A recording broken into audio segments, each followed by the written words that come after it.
What's up, everybody? How are you doing today? It's a beautiful day in the neighborhood. Thank you so much.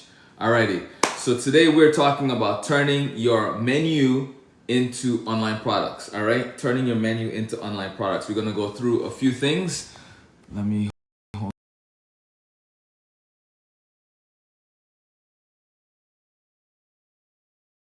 So today we are talking about taking your menu items, right? Turning your menu into online products, right? Into digital products, and just things that you can sell online, right? Super important as a restaurant, as a bar. These are things that I feel is really important because this is how you make money while you're sleeping. This is how you make money while you are not open for business yet, right? So the first thing, let me go through my list here. I like to take my notes so I can go through everything so I don't miss anything, right? So the first thing I want to touch on is the easiest products, right? Restaurants can sell, and that's sauces, spices, marinades. What else did I put? And dessert kits, right? So spices. Let's go with spices because I am a spice merchant. I create spices that I sell, and I also help people launch their own spice lines, right? So the first one I want to talk about is my original spice line, which is right here. These are called my babies, all right? So this spice brand is from Knife and Spoon, all right? So we have Flavor Maker, we have Taco Tuesday, right? We have two flavor makers. I don't know why. That's how much I love it, right? See, this one's almost finished. And then we have Chinatown. So we have about maybe 12 or so, and this is a great way for any restaurant to make money while they're not open, right? Because you can create your products and then you can have a website where you're selling these products, right? And you can basically create seasonings and spices geared towards the dishes that you have on your menu, right? So if you have, let's say you do Asian flavors, then you can create flavors like Chinatown. You can create,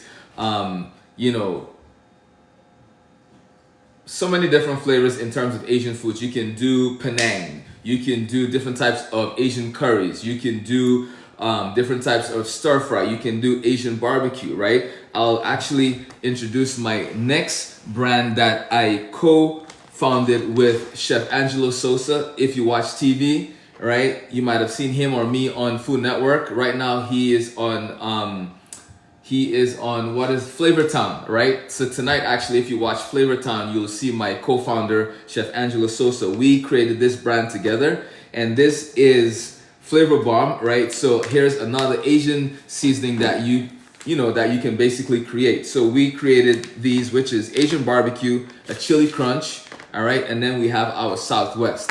So having your own restaurant, and also even if you have a bar, you can create different salts for your margaritas. So you can do island salt, you can do Mexican salt, you can do Asian salts, like you can do different kinds of salts. You can even do different kinds of sugars, right? Because there are lots of drinks that you have salt rims and you have sugar rims, right? So why not sell it as a product? You already make it in-house, and then if you need help actually facilitating that, where you don't want to do it in-house but you want like a private label, this is something I also help people with, right? So I can literally get you set up where a private label or a co-packer will make your mix for you. They will pack it for you and they will ship it to you, and all you have to do is sell it.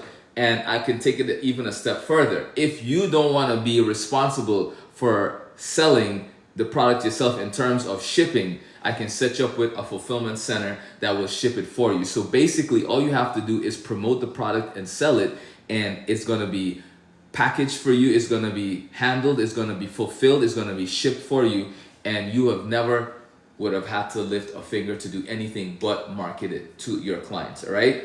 So that's just some of the things that you can do as a restaurant owner or a bar owner, where you can create different sauce, different spice blends, or different seasonings blend, right?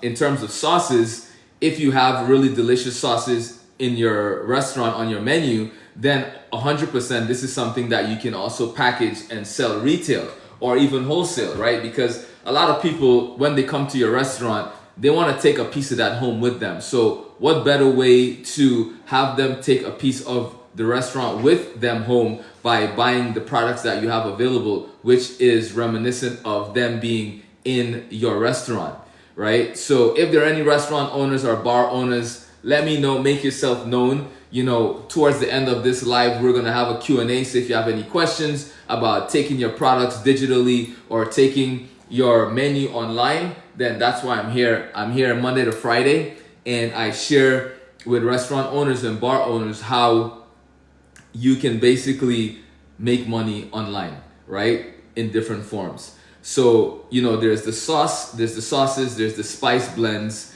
there is the marinades, right? There's dessert kits. And dessert kits, I mean, it's self-explanatory. Like if you have a dessert, you know, station in your restaurant, if you're a bakery, then there's so many things you can sell. You can sell sourdough starters. You can sell a bacon set, like a kit, right? Like the bench scraper. You can sell the measuring spoons, you know, measuring cups, right? And these are also things that you can brand, right? So think about it. If you are a bakery and you're doing really well and you want to take that even further, you create whatever your bakery is dulce, right?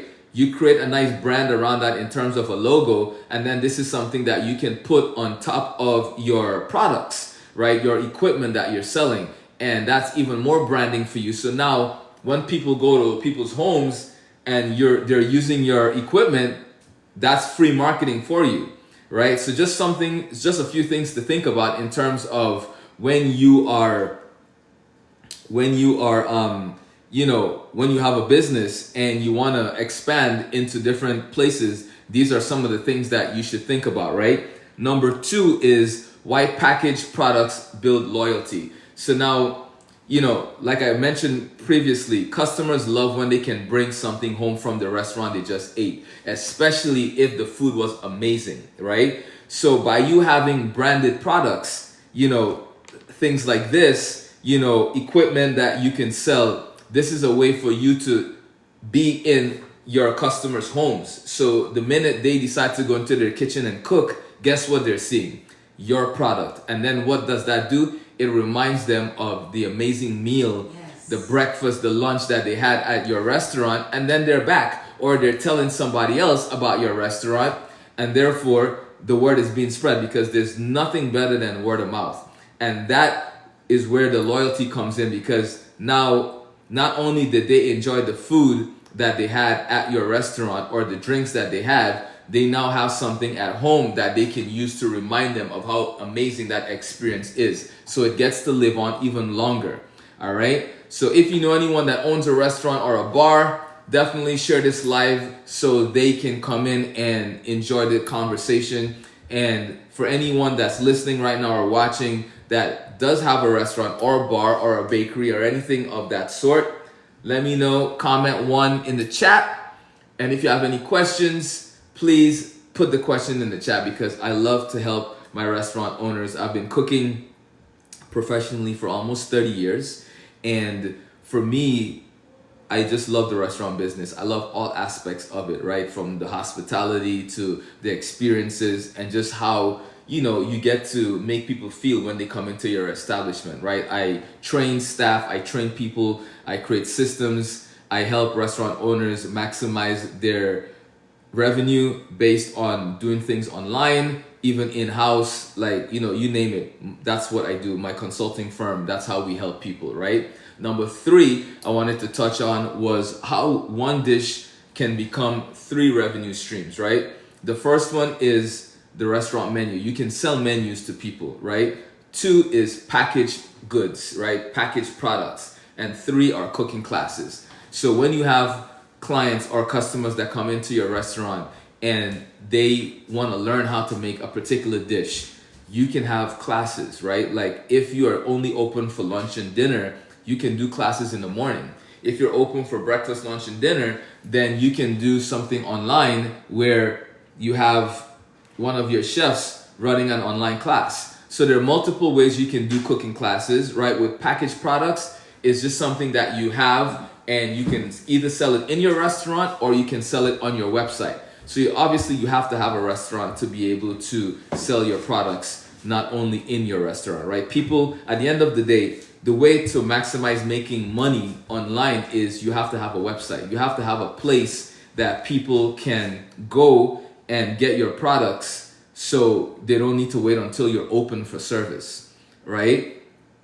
And then with menus, it's simple as if someone wants to create a menu for their loved one, like it's a birthday party coming up, it's a celebration, it's an anniversary, and they want a chef level menu, or they want a cocktail list, right? These are the things that you can sell. These are the things that you can offer, and you can even do mocktail classes. Like, there's so many ways you can go about making money online as a operator, right? It just takes a little bit thinking outside of the box, right? Number 4 I want to touch on is why most restaurants wait too long to productize. And what I mean by that is, a lot of people feel that having a product, right, creating a product, a CPG, right, a consumer product good, like, people feel that there's this massive production that needs to happen,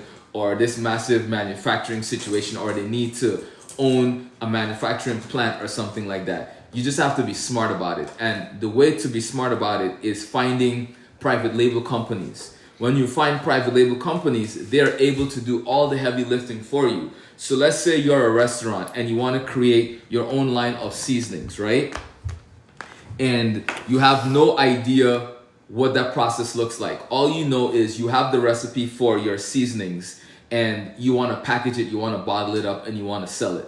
Then a private label, you hire them, they come in, you give them the recipe, you sign an NDA, you give them the recipe, they will create a mix for you, they will send it to you, you taste it, you sample it. Once it's where it needs to be, you have a product. They will package it for you depending on the private label you find, right? And if you need help with that, this is something I do as well, right? I help people find private label companies. I set them up from A to Z, literally. Like, I can have you selling your products in a matter of 3 months time, right? From start to finish. And once they have the product and you sign off on it and you're good to go, the next thing now is for them to ship it to you, right? Once they ship it to you, you're ready to sell. So a private label company, they handle creating the labels for you, they handle the container that it goes into, they handle the mixing of it, they literally handle everything that you would need to. And let's say you don't have a recipe for a product and you just want to sell a product, then there are co-packers and private labels that also offer their blends that you can put your name on, right? So it just really depends on how involved you want to be in the process. For me, I like creating my own mixes, right? Because I know what I like and I know what I like to use. So that's why I create my own mixes. And these are just some of the mixes that I have, right? I'll bring a few more just so you see. Like, we do this, this is what we do, right? So I have my Arabian Nights, I have my Afro Beats, I have Caribbean Heat, and I have Tuscany. So all of these are different flavor profiles based on different things that I love to eat. Whether it's Caribbean food, Italian, Spanish, Asian, Middle Eastern, like, you name it. So the cool thing about creating products is that you're allowed to create any kind of flavor profiles you want, give it any kind of name you want. You really are allowed to have fun, right? So being able to create a product is not as hard as it sounds or what people let you to believe. I will say the one caveat, right? The one thing you want to pay attention to is when you do find a private label company, you want to always ask what the minimum is, right? This is super important because there are companies that will tell you you need to buy 1,000 pounds of product before they will work with you. And this right here is only 2.7 ounces, right? So imagine what 1,000 pounds of product look like. It's a ton. And especially if you don't have the clientele yet to sell 1,000 products, well, not 1,000, but 1,000 pounds, then you're gonna be stuck with a lot of product, and then you're gonna be stressed. So you have to make sure that you ask the right questions when it comes to working with a private label company, right? There are companies that there's 12 bottles per minimum. There are companies where there's 500. There's companies that it's 1,000, 10,000 bottles. So there are a lot of companies out there. You just need to make sure that you find the right company. All right. You want to say hi, my beautiful assistant here. Thank you so much. So you want to make sure that you are talking to the right people. You're asking the right questions, right? And if you are not sure how to approach these type of situations and these deals, then this is why I'm here. Send me a message. Sure. All right. So that's number 4. Number 5, last but not least, is you want to start small. All right. You want to make sure that you have interest in these things before you just go out and you just pay for this massive amount of product that you then have to sit on, and now you're forced to figure out a way to sell these products, right? So, you know, you want to talk to your staff and you want to have them sell to your customers as they're coming in, right? You want to sell it at the bar, you want to sell at the farmers markets, you want to you know, take orders online, pre-orders. Like if you have a website, you can set it up where we're launching a new product, we have these 4 flavors and we're taking pre-orders, and do that for a month just to see what their interaction is, to see the interest. And then if you pre-order 500, you pre-order 100, then you know you have a viable product, and then it's time to go ham, right? So these are some of the things that you want to pay attention to when it comes to, you know, turning your menu into a product and just what it entails to actually have a product. All right? Yeah, that was pretty good. I appreciate that, sweetheart. Any restaurant? So if there are any restaurant owners, any bar owners, you know, if you Do you need some water? if you have any questions, you know what I'm saying? You know, devil's a lie, trying to stop me from sharing the knowledge that I have with you. But we ain't gonna let him stop us. You know what I'm saying? Liar for sure. So this is your opportunity. And if you have a product on the menu that sells like crazy, analyze that product and see if there is, and when I say product, like there's a dish on the menu that sells really well, right? Like if there's a seasoning you put on your French fries that people really love, maybe it's time to package that seasoning, right? You know, truffle salt, you know, Southwest salt, you know, a umami salt, a mushroom powder salt, like whatever it is, right? You know, a Parmesan salt. You know, like the cool thing about creating products is that you're limited to your imagination. You know what I mean? So the one key factor is if you have a restaurant or you have a bar, you already know what your top sellers are. So all you need to do is dissect what those top sellers are and what can you isolate. Like for instance, let's say one of your top sellers is a margarita and you have a salt rim on that margarita and it's a lime salt. You can package that, right? You can take sea salt, you can take lime zest, you can put a little bit of sugar in there. Like you can literally make whatever the mix is for your salt or your sugar, and that is your product. And you don't have to have 8 products or 12 or 15. You can start with 1. You can start with 2. You know what I mean? And as customers grow and as they become a more demand for your seasonings, for your salts, for your sugars, then you add on more product. It's that simple. All right? So with that being said, ladies and gentlemen, I will wish you an amazing day. All right? Make sure that you check out my page, and if there's any need you help. If there's any help you need, right? If there's any help you need, then please don't hesitate to reach out to me. Period. All right? I'm a consultant chef. I help restaurant owners. I help bar owners. If you're in Vegas, I will be there in a couple weeks at the Restaurant and Bar Expo doing a keynote speech on how to take your business online, how to make money online as a restaurant and a bar owner. Period. All right? So until tomorrow, ladies and gentlemen, I will be back sharing some more information about what it is to be online and to make money online as a restaurant and a bar owner. All right? Peace and love, people. Peace and love.